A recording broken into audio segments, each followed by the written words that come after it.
Antes de la lectura del texto de esta tarde, es importante entender que el Evangelio de Juan, que es la obra literaria más importante de la historia de la humanidad, el Evangelio de Juan. ¿Por qué? Bueno, nunca ninguna obra literaria a través de los siglos fue tantas veces traducida a otros idiomas como el Evangelio de Juan, ni tan distribuida por todo el mundo, más de 4.000 billones de ejemplares. Juan escribió este Evangelio, hermanos, a finales del siglo I, cuando los otros evangelios sinópticos, Marcos, Lucas y Mateo, circulaban por las iglesias hacía más de 20 años. Juan escribió este Evangelio cuando los otros apóstoles, todos ellos habían ya muerto y todos víctimas o a manos o por vía del martirio. Juan escribió este Evangelio para defender la fe cristiana del ataque frontal de una herejía peligrosa que casi devasta la Iglesia del siglo I al siglo III de nuestra era, una herejía llamada el gnosticismo, una especie de maridaje espurio, fraudulento entre la fe judía y la filosofía griega. Todos sabéis que desde que Alejandro el Magno, 320 y pico años antes de Cristo, conquistó el mundo, el pensamiento griego se expandió por todo el mundo civilizado de aquel entonces. Y uno de los pensamientos uno de los pilares del pensamiento griego es el llamado dualismo. Los griegos decían que la materia es esencialmente mala y el espíritu esencialmente bueno. De esta manera los griegos negaban tres doctrinas del cristianismo: la creación, la encarnación y la resurrección, como vimos el domingo pasado. En la mente de un griego era imposible que Jesucristo fuese Dios y hombre al mismo tiempo. ¿Por qué? Porque si Jesús tenía un cuerpo físico y material, entonces ellos pensaban, si la materia es esencialmente mala, Jesús no podía ser bueno. Si Jesús no podía ser bueno, entonces Jesús no podía ser Dios. Por tanto, a finales del siglo I se comienza a negar la divinidad de Jesucristo. Y Juan escribe su Evangelio para probar una tesis, la tesis de que Jesucristo es verdaderamente Dios, sin dejar de ser al mismo tiempo verdaderamente hombre. Jesús no dejó de ser Dios al encarnarse y Él no dejó de ser hombre al momento de subir al cielo después de su resurrección. Entonces encontramos en el comienzo del Evangelio de Juan como si Juan estuviese abriendo las cortinas de la eternidad para presentarnos a Jesucristo, y enciende las luces del palco de la historia y Él comienza a presentarnos la figura de Jesús, y lo hace de la siguiente manera. Y leo en 1 de Juan capítulo 1 versículo 1. Dice: en el principio era el Verbo, y el Verbo era con Dios, y el Verbo era Dios. Este era en el principio con Dios. Todas las cosas por Él fueron hechas, y sin Él nada de lo que había sido hecho fue hecho. En Él estaba la vida, y la vida era la luz de los hombres. La luz en las tinieblas resplandece, y las tinieblas no prevalecieron contra ella. Hubo un hombre enviado de Dios, el cual se llamaba Juan. Este vino por testimonio, para que diese testimonio de la luz, a fin de que todos creyesen en Él. No era en la luz, sino para que diese testimonio de la luz. Aquella luz verdadera que alumbra a todo hombre venía a este mundo. En el mundo estaba, y el mundo por Él fue hecho, pero el mundo no le conoció. A lo suyo vino, y los suyos no le recibieron. Mas a todos los que le recibieron, a los que creen en su nombre, les dio potestad de ser hechos hijos de Dios, los cuales no son engendrados de sangre, ni de voluntad de carne, ni de voluntad de varón, sino de Dios. Que Dios bendiga su palabra. Amén. Al abrir las cortinas de la eternidad, Juan nos dice que en el principio era el Verbo, y el Verbo era con Dios, y el Verbo era Dios. Según la lengua castellana, nuestro propio idioma, podemos ver aquí que el verbo ser no está en pretérito perfecto. Ahí no dice en el principio fue el verbo, sino que está en pretérito imperfecto. Dice en el principio era el verbo. Y esto significa que cuando todo tiene un principio, la Biblia dice que en el principio Dios creó los cielos y la tierra, Génesis 1:1, el Verbo ya existía. El Verbo presidía el inicio, preside el comienzo de la creación. Ahora, si Él estaba al principio de todo, significa que Él es eterno. Y la eternidad, hermanos, es un atributo solamente y exclusivo de Dios. Hay un libro muy antiguo escrito por un filósofo griego, se titula Las categorías de Aristóteles. Es un libro de un pensador griego. Todos nosotros, como seres humanos, podemos entender algunas cosas respecto al tiempo, al espacio, al tamaño. Yo entiendo un poco sobre el tiempo, pero la eternidad yo no la entiendo y creo que tú tampoco. Y déjame explicarte esto con un ejemplo. Si tú le quitas, por ejemplo, un día solo a 1.000.000 de años, ya no tienes 1.000.000 de años. Si tú le quitas a la eternidad 1.000.000 de años, ¿qué te queda? Te queda la eternidad igual. Te queda la eternidad. Entonces la eternidad no es tiempo. No es tiempo. Entonces tú y yo entendemos bien algunas cosas, pero no entendemos la eternidad. ¿Por qué? Porque la eternidad es un atributo exclusivo de Dios. Dios es eterno. Por eso el Verbo es eterno. Dice, en el principio era el Verbo y el Verbo era con Dios. Y esta expresión significa que Él estaba cara a cara con Dios. Dios es una persona, y lo es. Y si el Verbo estaba cara a cara con Dios, entonces el Verbo no es un ser impersonal como pensaban los griegos. Es por tanto un ser personal, de la misma esencia y de la misma sustancia que Dios.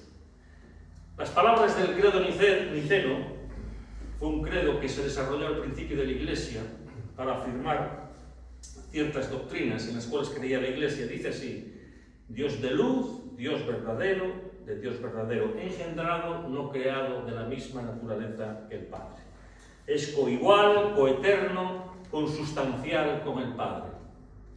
Juan nos dice que el Verbo era Dios, no que era menos que Dios, como decía Arrio de Alejandría, que fue excomulgado de la Iglesia por negar la divinidad de Cristo. No que fuera apenas superior a los ángeles, como creen los testigos de Jehová, que son arrianos, por cierto, porque niegan la divinidad de Jesús. Jesús es un ser de la misma sustancia, que tiene los mismos atributos y realiza las mismas obras que el Padre. Y aquí estoy de acuerdo con esta frase de C.S. Lewis que hemos mencionado ya unas cuantas veces desde este púlpito, ¿verdad? Este pensador cristiano, que dice: con respecto a Jesús solo tenemos tres opciones. O Él era un mentiroso, o Él era un loco, o Él es Dios. Si Él no es quien dice ser, entonces es un mentiroso. Si Él no es quien pensó ser, entonces es que estaba loco.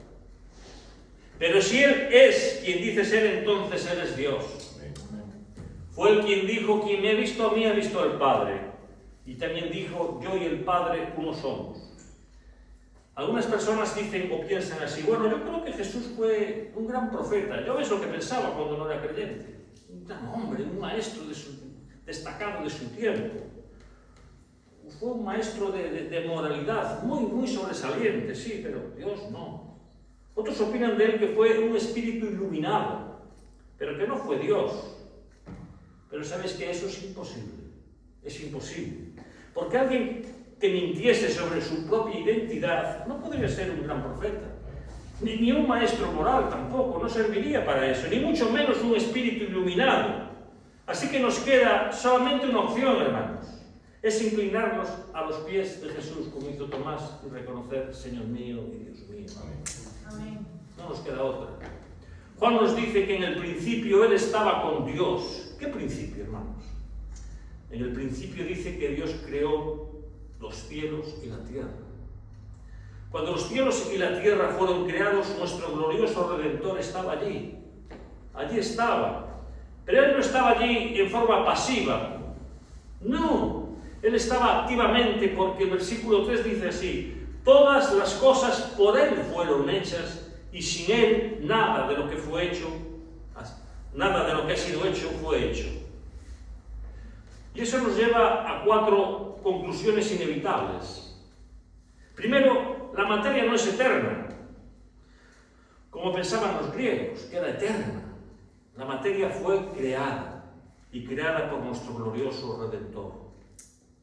Este mundo está hecho de materia y de energía. La materia y la energía no se crean a sí mismas. Este mundo, hermanos, este universo está gobernado por leyes. Las leyes no se crearon a sí mismas. Entonces, alguien que está fuera de la materia, independiente de la materia, mayor que la materia, creó de la nada todo el universo y estableció leyes para controlar y gobernar a ese universo. Y ese fue nuestro glorioso Redentor. En segundo lugar, hermanos, este mundo no vino a la existencia por generación espontánea. La teoría de la generación espontánea no está casada con la verdad. Y disculpen la expresión, este mundo no se produjo, no se parió a sí mismo. Este mundo no se dio a luz a sí mismo. Este mundo no vino a la existencia por su propia iniciativa. Este mundo fue creado por nuestro glorioso Redentor. Todas las cosas por Él fueron creadas y sin Él nada de lo que ha sido hecho fue hecho, dice el versículo 3. En tercer lugar, este mundo no es producto de una mega explosión cósmica. La teoría del Big Bang no tiene apoyo de la verdad. ¿Y sabéis por qué? Porque el caos no produce el cosmos. El desorden no produce el orden. Es imposible. Sería más fácil que tú llegases a creer que si tomases 1 billón de letras y las soltases de la luna a la Tierra, cayesen aquí en la Tierra y se formase la gran enciclopedia británica por su orden correlativo. Es más fácil creer eso que creer que Dios creó todas las cosas, ¿no? Hace falta más fe para creer eso que Dios creó todas las cosas. Por tanto, te aseguro que para ser un ateo necesitas más fe que para ser un creyente cristiano. Todas las cosas por Él fueron hechas y sin Él nada de lo que ha sido hecho fue hecho. Nosotros habitamos en un planeta que fue creado para ser habitado. La Tierra está colocada rigurosamente en el lugar donde debe de estar para que la vida sea posible. Si la Tierra estuviese más cerca del Sol, el agua se evaporaría y la vida sería imposible. Si estuviese más alejada del Sol, el agua se congelaría y la vida sería imposible, moriríamos congelados. Ahora, no fue una explosión casual la que nos dejó aquí en el lugar que ocupamos en la Vía Láctea. Fueron las manos de nuestro glorioso Redentor. Amén. ¿Sabíais que la luna tiene una función que es como si fuese el ama de... la señora de la limpieza de una casa? Porque si no existiese la luna, ¿sabéis qué ocurriría con sus diversas fases? Cuarto creciente, cuarto menguante, luna llena, luna nueva. Todas esas fases de la luna lo que producen son las mareas en nuestro planeta. ¿Y sabes lo que hacen las mareas? Las mareas limpian las playas de basura. Suben y bajan y arrastran y quitan la basura. Sin las mareas de los océanos, nuestras playas se llenarían de basura y la vida sería imposible en nuestro planeta. Y no fue un choque de otro planeta contra la Tierra y que arrancó la Luna y empezó a girar alrededor de la Tierra. Ahora, hace poco, leí la noticia, porque la ciencia siempre se tiene que estar ajustando a lo que dice la Biblia. Ahora los científicos ya dicen que la Luna no está compuesta por el mismo material de la Tierra. Es diferente, completamente diferente. La Luna fue colocada ahí a la distancia exacta. Tú cuando ves un eclipse de sol como hubo hace pocos días, en este mes, que aquí fue parcial, pero cuando ves que la Luna opaca completamente al Sol, tiene el tamaño exacto para producir ese eclipse total en ciertos momentos del año y en ciertos lugares de la Tierra, porque está a la distancia adecuada. ¡Qué maravilla! No fue un choque, no fue una explosión la que dejaron a la Luna en su órbita alrededor de la Tierra, fueron las manos de nuestro glorioso Redentor. ¿Y sabéis qué? Los científicos han descubierto que la Luna se aleja de la Tierra cada año, no sé ahora decir la distancia exacta, pero se va alejando de la órbita de la Tierra poquito a poco, poquito a poco. Si nuestro planeta Tierra tuviese los millones de años que dicen los científicos y la Luna acompañase a la Tierra durante todo ese tiempo, la Luna no podría estar a la distancia que está, estaría casi a la distancia del Sol. Así que ese es un argumento para los que creen en la teoría de la evolución. Pero vamos en cuarto lugar. Este mundo, hermanos, tampoco es el resultado de una evolución de millones y millones y millones de años. En el año 1859, Charles Darwin publicó su libro El origen de las especies, que revolucionó el mundo entero. Publicado en Londres, en Inglaterra, desde aquel entonces la teoría de la evolución, y subrayo lo de teoría porque sigue siendo una teoría casi 200 años después, o 175 años después, la teoría de la evolución ha sido enseñada y sigue siendo enseñada en escuelas, colegios, universidades, como una verdad científica. Pero mientras tanto tengo que deciros que le falta la evidencia de las pruebas. El registro fósil, Charles Darwin pensaba que iba a encontrar esa escala evolutiva de una especie a otra, porque hay millones y millones y millones de fósiles, pero son todos repetidos, no hay esa escala evolutiva, no se aprecia por ninguna parte. Así que este mundo fue creado y eso para nosotros es un artículo de fe, lo creemos, es un artículo de fe. El creacionismo es un artículo de ciencia. Lo que nosotros creemos por la fe es que este mundo fue creado y fue creado por nuestro glorioso Redentor, hermanos. Ahora, la gran pregunta que puedes hacerte en esta noche es: ¿cuán grande y glorioso es nuestro Redentor? ¿Cómo es de grande nuestro Dios? Cuando el profeta Isaías, a partir del capítulo 40, considerado un profeta evangélico, porque a partir del capítulo 40 de su libro, que tiene 69 capítulos, empieza a hablar acerca del Mesías. Y él allí nos dice que Dios midió las aguas de los mares con el hueco de su mano. Imagínate el Océano Pacífico, el Atlántico, que lo tenemos ahí enfrente, ¿verdad? El Mediterráneo, todos los ríos, todas las fuentes. Aquí, enfrente nuestra, lo podemos ver asomándonos solamente por una ventana, ya vemos el Océano Atlántico.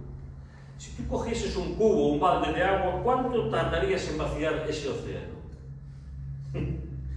Pues nuestro Dios mide las aguas con el hueco de su mano. Él pesó los montes en balanza, dice, una balanza de precisión. Él mide el cielo a palmos. Él esparce las estrellas a través del firmamento y por ser grande en fuerza y poder, dice que cuando las llama a cada una de ellas por su nombre y ninguna de ellas falta a su llamada. Nuestro Dios mira para las grandes potencias, las grandes naciones de esta tierra, ya sean potencias militares, potencias económicas, y las considera todas ellas como la gota que cae de un cubo de agua, como menudo polvo en una balanza. Ese es nuestro Dios, el todo lo puede. Ahora pregúntale a un astrónomo, lo que tú quieras, por más robusto que sea su conocimiento, ¿cuál es el tamaño del universo que nuestro Dios mide a palmos? Pregúntale. Si este astrónomo es honesto consigo mismo, él tendría que responderte, pues que no lo sé, no lo sé. Y con eso no está confesando, ¿verdad?, que él posee una ignorancia absoluta. No, lo que él está afirmando es que ningún hombre es capaz de afirmar con precisión cuál es la medida exacta del tamaño del universo, porque este todavía es un debate que está abierto.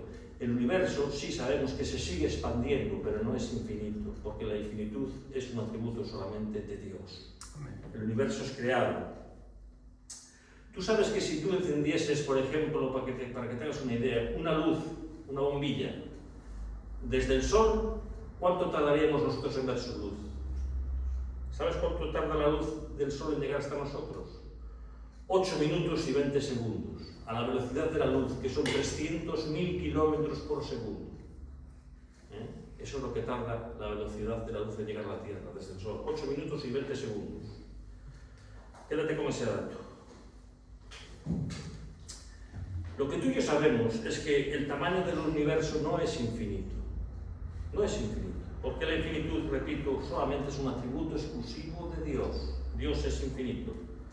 Pero lo que los científicos saben, hermanos, es que nuestro universo tiene más de 93.000 millones de años luz de diámetro. De una punta a otra hay 93.000 millones de años luz. Yo te dije que el Sol, nuestro Sol, está de nosotros a 8 minutos y 20 segundos a la velocidad de la luz.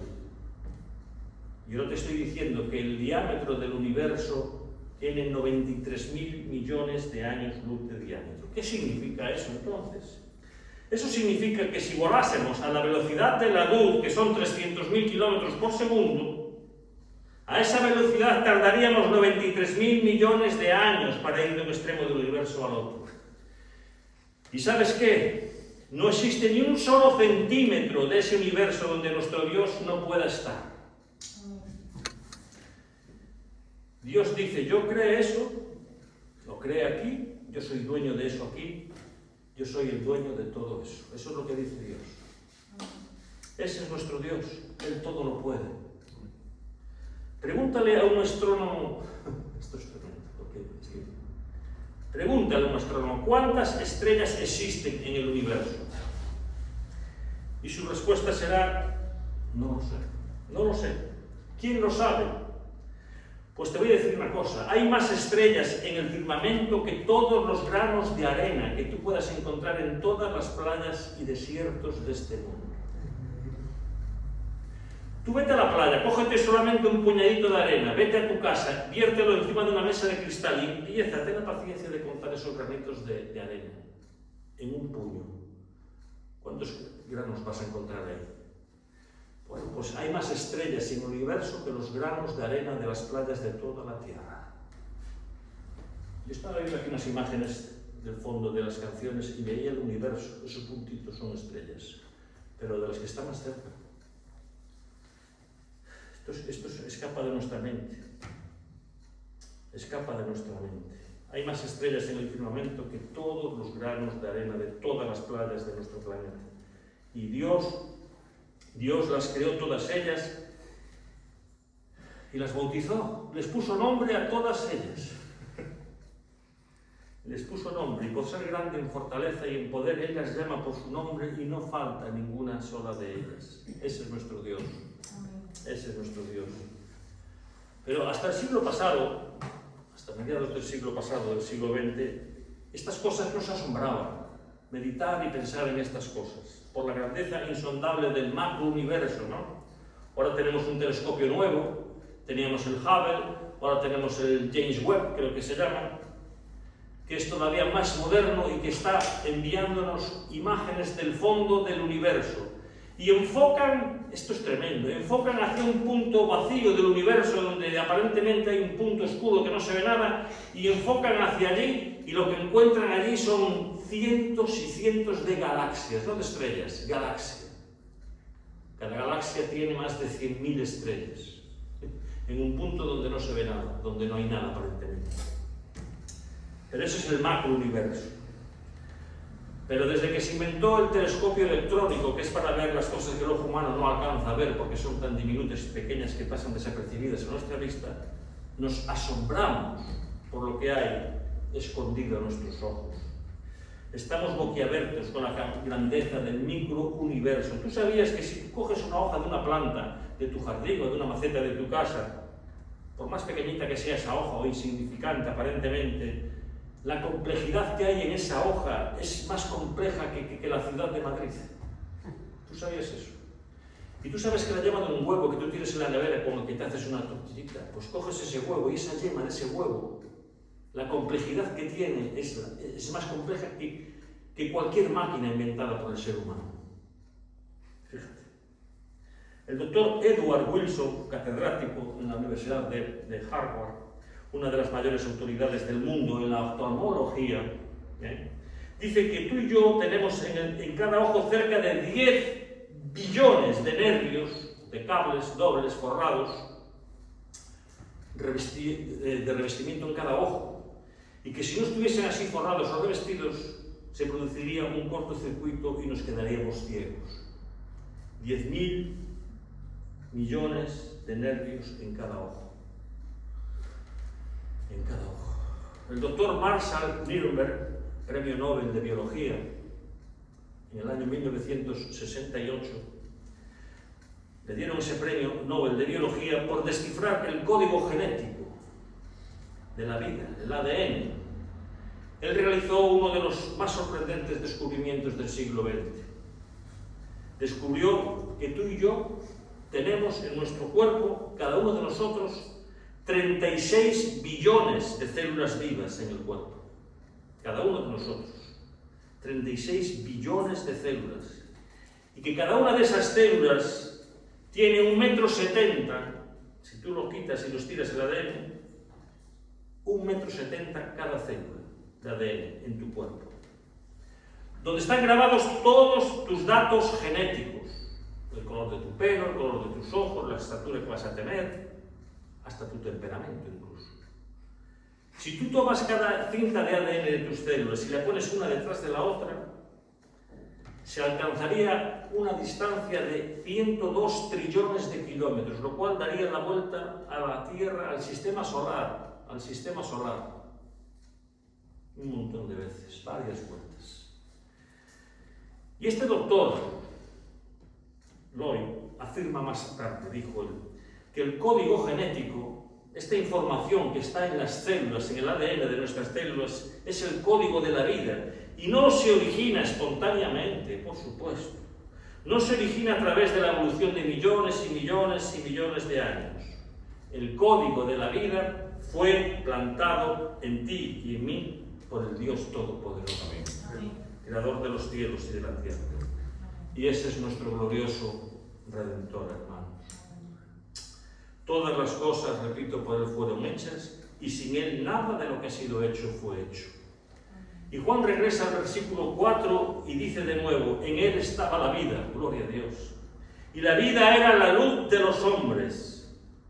Ahora, hermanos, todo lo que existe en el universo existe porque recibió vida de Él, sean ángeles, hombres, animales, todo el universo. Ahora, alguien puede preguntarse, ¿verdad? ¿Quién creó a Dios? Pues la respuesta es nadie. Nadie creó a Dios, Él no fue creado, Él es el creador. Alguien puede preguntar, ¿y cuándo vino a la existencia? Nunca. Él nunca vino a la existencia. Él es el Padre de la eternidad. Él es autoexistente. Él es el que da la vida a todos nosotros. El simple hecho de que tú estés aquí en esta tarde, aquí ahora, es prueba suficiente de que Dios existe, porque Él es quien preserva tu vida y la sustenta. Amén.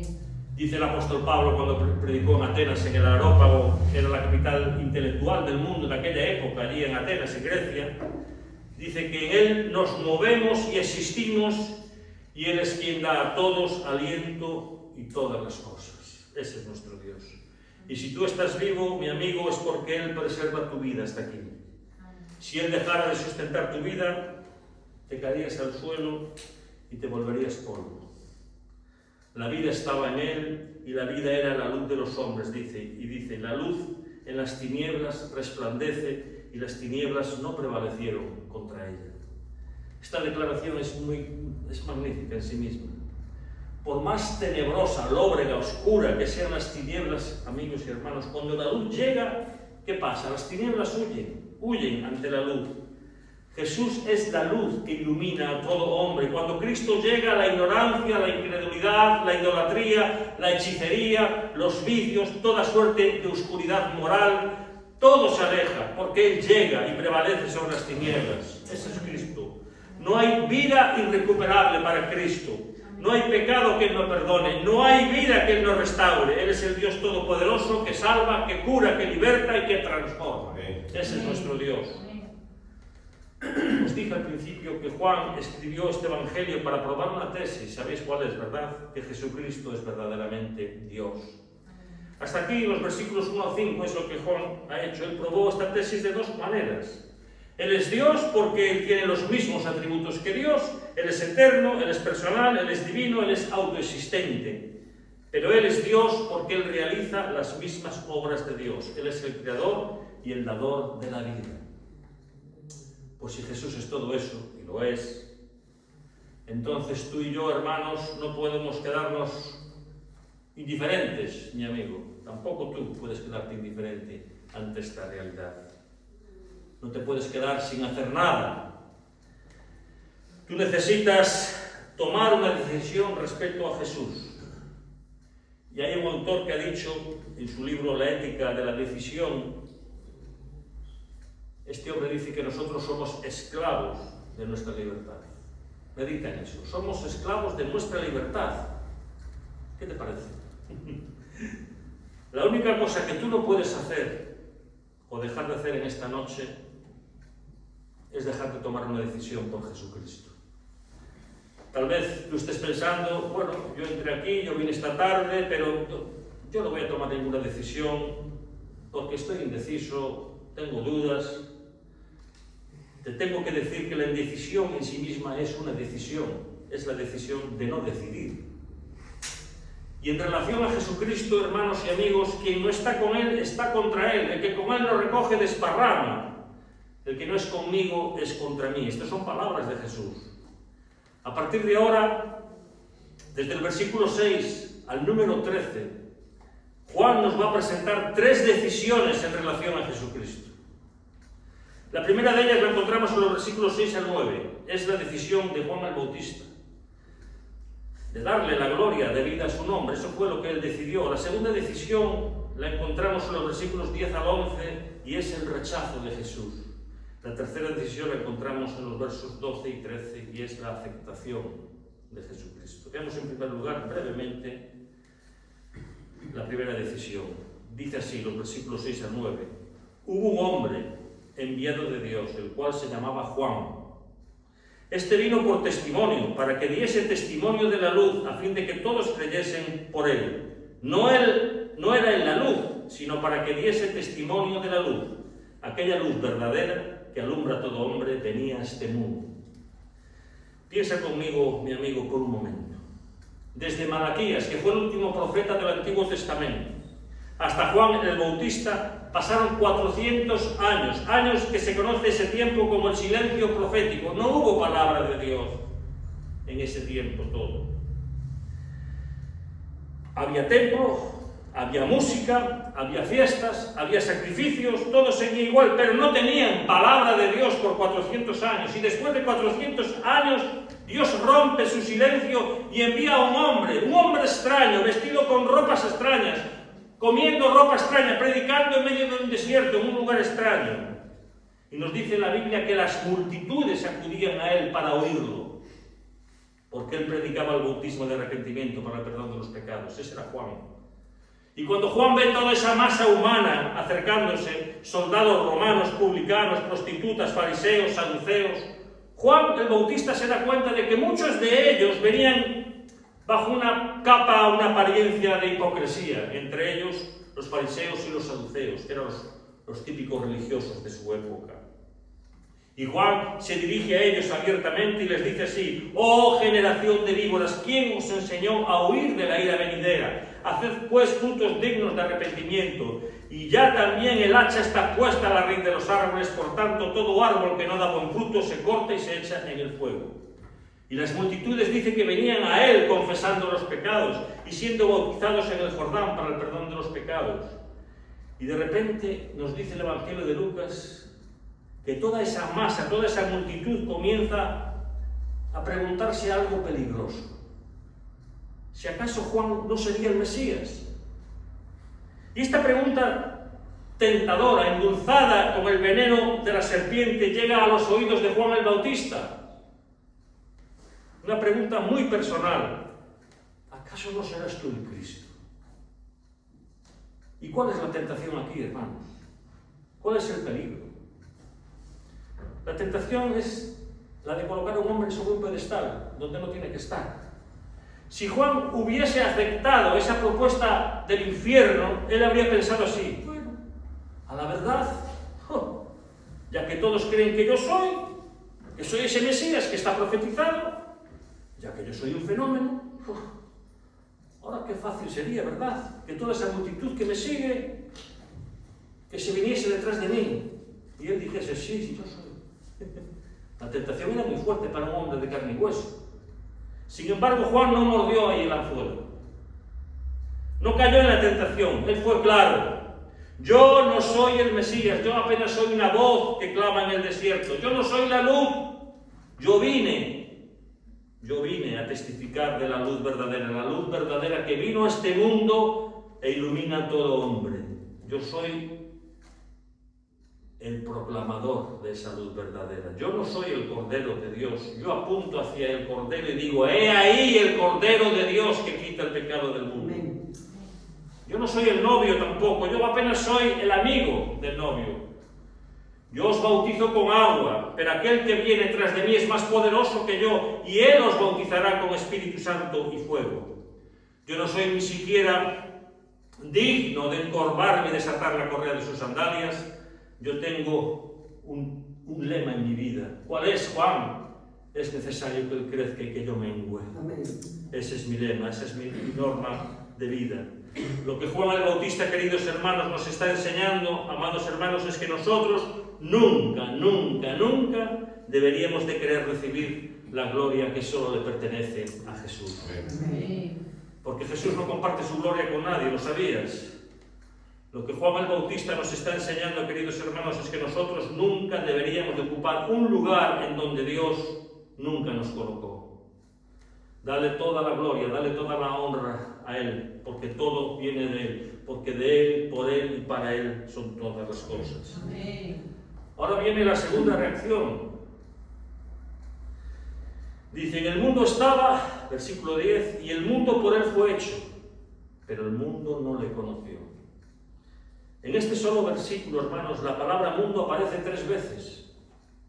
En griego es la misma palabra, cosmos, pero cada vez la palabra aparece con un significado diferente. Él estaba en el mundo geográfico, en un punto concreto de este planeta Tierra. El mundo físico y material fue hecho por Él, pero el mundo de las personas no le conoció. Ahí vemos los 3 significados. Así que cuando leas tu Biblia, ten cuidado, porque a veces una misma palabra en un mismo versículo repetida puede tener más de un significado diferente. Y ahí lo veis, en un solo versículo, la misma palabra con 3 significados diferentes. Pero esto queda claro cuando Juan dice en el versículo 11, a los suyos vino y los suyos no le recibieron. ¿Quiénes son los suyos? El pueblo judío, los judíos, el pueblo de la alianza, el pueblo de la promesa. Pero, ¿por qué no le recibieron? ¿Por falta de luz? No, por falta de ojos. ¿Por falta de evidencias? No, por falta de fe. Ya que toda la historia del Antiguo Testamento, hermanos, apuntaba hacia Jesús desde la promesa de Génesis 3:15, donde Dios le dice a la mujer, de tu simiente nacerá aquel que aplastará la cabeza de la serpiente. Todos los patriarcas hablaron de él, los profetas apuntaban hacia él. El Cordero de la Pascua era un símbolo de él, el tabernáculo era un símbolo de él, el arca de la alianza era un símbolo de él, y lo que había dentro, el tazón con el maná, la vara de Aarón que rebendició, las tablas de la ley, eran un símbolo, una sombra de Jesús. Todo eso apuntaba hacia él. Las fiestas de Israel eran un apunte hacia él también. Los sacrificios del templo apuntaban también hacia el Mesías. El sábado era una sombra de él. Todo apuntaba para él. Él era la realidad, lo demás eran sombras. Pero dice en Gálatas 4:4, pero cuando vino el cumplimiento del tiempo, Dios envió a su Hijo, nacido de mujer y nacido bajo la ley, para que redimiese a los que estaban bajo la ley. Porque de su plenitud tomamos todos gracia sobre gracia sobre gracia, dice Juan. Hermanos, Jesús anduvo por el mundo predicando el Evangelio del Reino, libertando a los oprimidos por el diablo, dando vista a los ciegos, oído a los sordos, los mudos hablaron, los cojos fueron sanados, los leprosos fueron limpiados, muertos resucitaron, pero los suyos no le recibieron. Ese Mesías que esperaban no fue recibido por los suyos. Y hay algo que duele en el corazón de un cristiano, de un creyente, cuando visita Israel o cuando ve por la tele, ¿verdad? Porque ya no falta visitar los sitios, ¿lo ves? Y es que estos judíos todavía están esperando al Mesías que ya vino. Y ese Mesías es Jesús de Nazaret. Sobre sus ojos del pueblo judío a día de hoy todavía hay una venda colocada. Y cuidado, mi amigo, porque si tú, después de haberte mostrado tantas evidencias de Jesús como Salvador, si tú tapas tus oídos a esta verdad, al mensaje de la gracia, y endureces tu corazón, como dice el autor de Hebreos, ¿cómo escaparemos nosotros si descuidamos una salvación tan grande? Hoy es un buen día, hoy es el día oportuno, hoy es día de salvación, hoy Jesús está aquí en medio de su pueblo, poderoso para salvarte, para romper tus cadenas, para romper tus grilletes, para poder romper también el vicio de tu vida y transformarte en un hijo de Dios, salvo, perdonado, transformado por el poder del Espíritu Santo. No rechaces este mensaje, mi amigo, de Dios que golpea tu corazón, no lo rechaces. Dale oídos a tu alma en esta noche. Y quiero terminar en esta tarde viendo la última decisión de este texto. La encontramos en los versos 12 y 13, la aceptación de Jesús. Dice allí: mas a todos los que le recibieron, a los que creen en su nombre, les dio potestad de ser hechos hijos de Dios. ¡Wow! Aquí hay una conjunción adversativa y yo llamo tu atención sobre ella. Cada vez que leas tu Biblia, estate atento a estas conjunciones adversativas, que son pero, más, sino, aunque, sin embargo, no obstante, antes, antes bien, por lo demás. Cada vez que encuentres una conjunción de ese tipo, todas te están contrastando lo que ya se dijo con lo que se va a decir ahora. Y en virtud de ese rechazo del pueblo de Israel hacia el Mesías, ahora dice Juan: mas a todos cuantos le recibieron, Dios le dio la potestad de ser hechos hijos de Dios. Esa es la enorme diferencia, el gran contraste. La gran pregunta es: ¿a todos cuántos?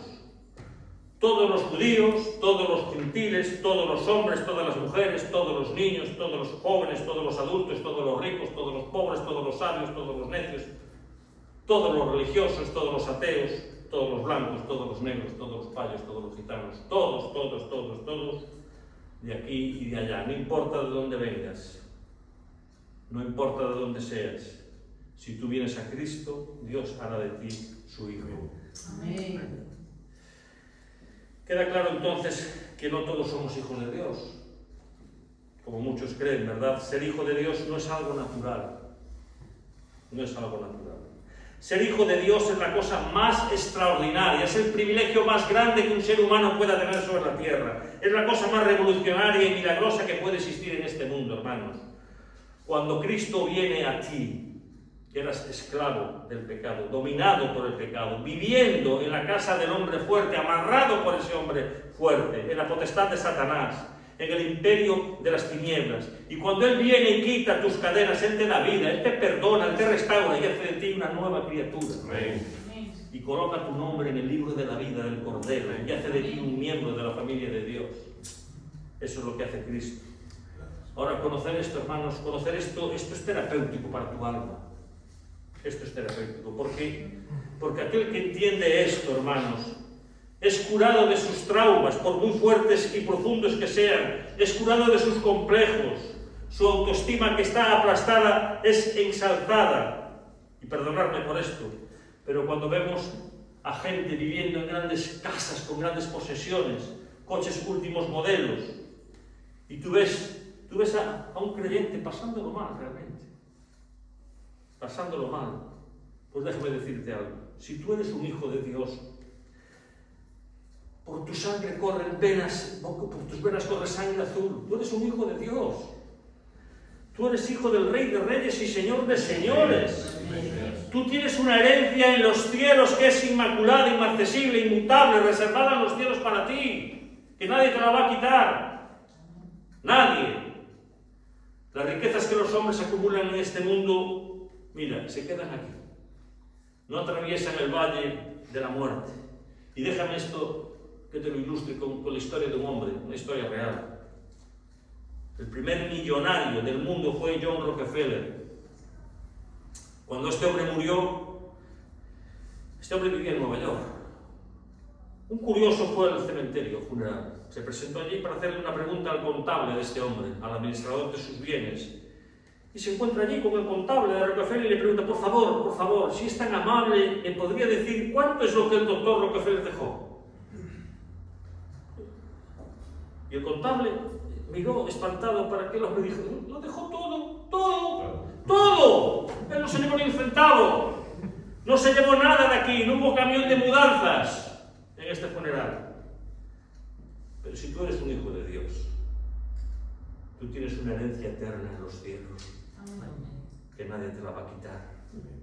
Ni toda la riqueza del mundo, fíjate lo que te digo, podría comprar la gloriosa posesión que un cristiano tiene en el cielo. Pero a todos los que le recibieron les dio el derecho, el poder de llegar a ser hechos hijos de Dios, es decir, a los que creen en su nombre. Y ahora escúchame bien porque voy a terminar. Pero Juan no quiere, y yo tampoco quiero, que te vayas para casa con dudas en tu corazón, que salgas de aquí confuso por no entender lo que significa ser un hijo de Dios. Y Juan aquí lo aclara, lo explica. En el versículo 13 dice él: los que no nacieron de sangre, ni de voluntad de carne, ni de la voluntad del hombre, sino de Dios. No nacieron de sangre. ¿Qué significa eso? Significa que ser un hijo de Dios no es algo hereditario.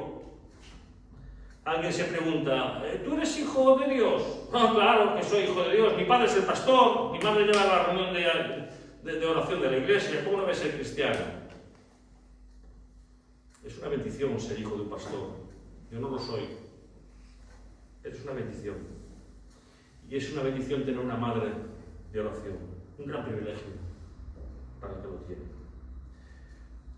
Si somos hijos de Dios, claro, soy creyente desde que era niño, mis padres me llevaban a la iglesia desde que era un niño. ¿Cómo no ves ser creyente?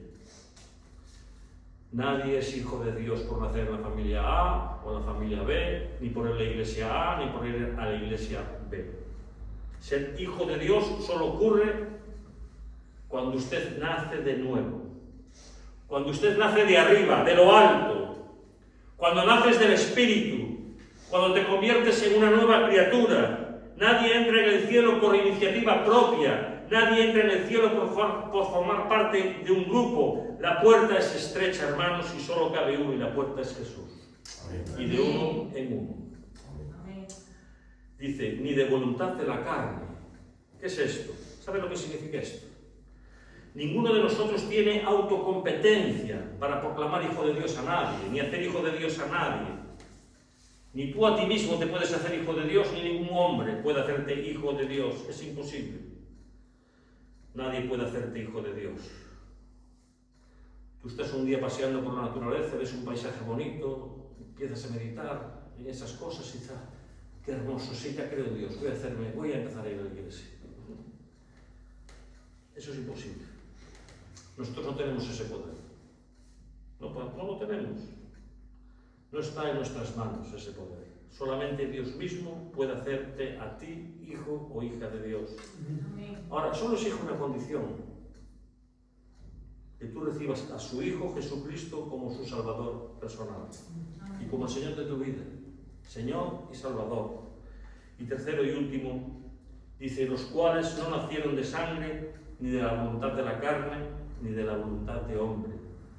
¿Y sabes lo que eso significa? Significa que ningún ser humano, ninguna institución humana tiene la competencia de hacer nadie hijo de Dios. Ni los profetas, ni los apóstoles, ni María, ni Pedro, ni Pablo, ni los padres fundadores de la iglesia, ni los reformadores, ni los evangelistas, ni el pastor, ni los obispos, ni el sacerdote, ni el papa que enterraron ayer, ni el que venga después. Ningún hombre sobre esta tierra tiene la capacidad ni el poder de hacer a nadie o constituir a nadie en hijo de Dios. Nadie tiene esa facultad ni ese poder. Ese poder solo le pertenece a Dios. La salvación está en las manos de Dios y solo Él puede darlo. Y se lo da a todos aquellos que recibieron a su Hijo como su Salvador personal. Amén. Eso es lo que hay. ¿Te quedó claro? Pues hasta aquí el mensaje de esta mañana. Que Dios bendiga su palabra en sus corazones. Amén.